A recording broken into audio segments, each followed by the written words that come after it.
2025 भर्तियों का वर्ष आज ही सुनिश्चित करें अपना सिलेक्शन और डाउनलोड करें तैयारी कर लो ऐप।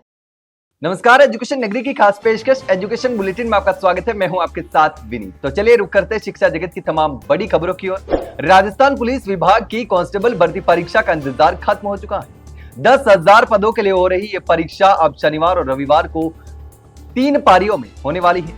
विभाग ने कल ही एडमिट कार्ड जारी कर दिए हैं। कुल 5 लाख से अधिक अभ्यर्थियों ने परीक्षा के लिए आवेदन किया है। परीक्षा का आयोजन 13 सितंबर को दूसरी पारी में और 14 सितंबर को 2 पारियों में किया जाएगा। हालांकि सेंटर अलॉटमेंट को लेकर अभ्यर्थियों को भारी दिक्कतों का सामना करना पड़ रहा है। कई परीक्षार्थियों को उनके घर से 700 से 800 किलोमीटर दूर परीक्षा केंद्र मिले हैं, जिससे उन्हें यात्रा और ठहरने में परेशानी हो रही है।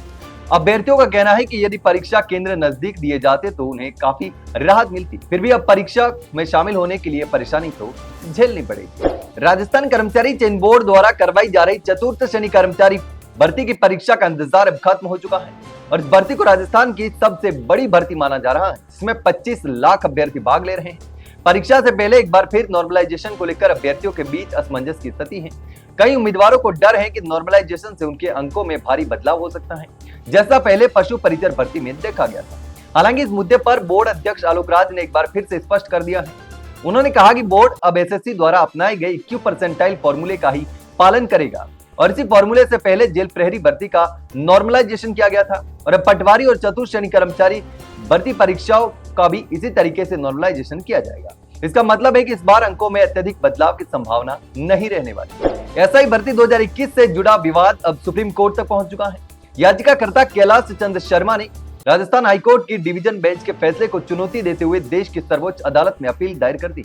दरअसल 8 सितंबर को डिवीजन बेंच ने सिंगल बेंच द्वारा भर्ती रद्द करने के आदेश पर रोक लगा दी थी और अब इस आदेश के विरुद्ध सुप्रीम कोर्ट में याचिका दायर की गई है और इसके साथ ही चयनित अभ्यर्थियों की ओर से कैविएट याचिका भी दाखिल की गई है, ताकि कोर्ट कोई निर्णय सुनाने से पहले उनकी दलीलें भी सुन सके।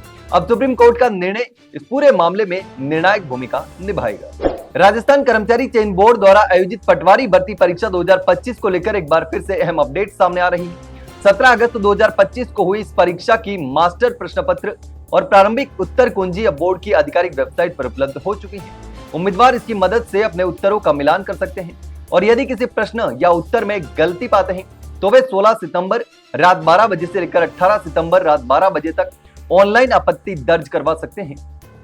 ऑनलाइन आपत्ति दर्ज करने के लिए प्रति प्रश्न 100 रुपए शुल्क निर्धारित किया गया है। वही जिन अभ्यर्थियों ने ऑफलाइन आवेदन किया था वे 16 सितंबर सुबह 10 बजे से लेकर 18 सितंबर शाम 6 बजे तक बोर्ड कार्यालय में व्यक्तिगत रूप से जाकर आपत्ति दर्ज करवा सकते हैं। दिव्यांग प्रमाण पत्रों में फर्जीवाड़ा रोकने और सरकारी नौकरियों में पारदर्शिता लाने के लिए चिकित्सा विभाग ने नई गाइडलाइन लागू कर दी है। अब स्वावलंबन पोर्टल पर आवेदन के 24 घंटे के भीतर प्रमाण पत्र जारी करना अनिवार्य कर दिया गया है और इसके लिए प्रत्येक सीएचसी पर सप्ताह में 2 दिन दिव्यांगों की जांच की सुविधा उपलब्ध रहने वाली है। नई व्यवस्था के तहत बायोमेट्रिक सत्यापन, डिजिटल सिग्नेचर और फोटो के साथ प्रमाण पत्र जारी किया जाएगा, जिससे फर्जीवाड़ा रोका जा सके। चयनित अभ्यर्थियों की दोबारा मेडिकल जांच भी अनिवार्य कर दी गई ताकि प्रमाण पत्र की विश्वसनीयता बनी रहे।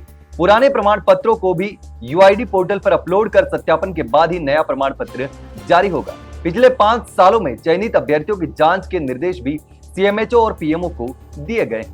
तो ये थी शिक्षा जगत की तमाम बड़ी खबरें। कल फिर आपके साथ रूबरू होंगे, तब तक के लिए नमस्कार।